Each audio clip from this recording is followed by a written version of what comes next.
umraga borib kelishning pulidan ko'ra undan keyin keladigan ziyofatlar qimmatroq turadi. Haqiqatda shunday. Kelgandan keyin 4 ta quda, 50 ta qo'shni, 5 ta mahalladosh, sinfdosh, qarindosh, boshqalarga bir ziyofat berish kerak. Nima uchun? Nimaga? O'lgan odam o'ldi. O'lgan odamning o'ligidan ko'ra uning marosimi qimmat turadi, birodar. Alloh taoloning o'zi panoh bersin. Birodar, qo'ying, uni otasi o'ldi.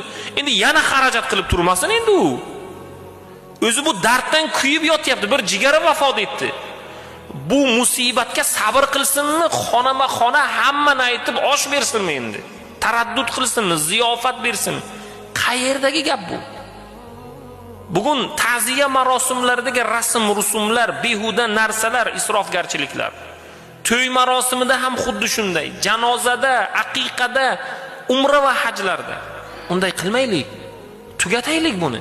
Odamlar nima desa deyaversin. Odamlar bugun sizni gap qildi, ertaga ham qiladi. Bersangiz berdi deb deydi, bermasangiz bermadi deb deydi, birodar.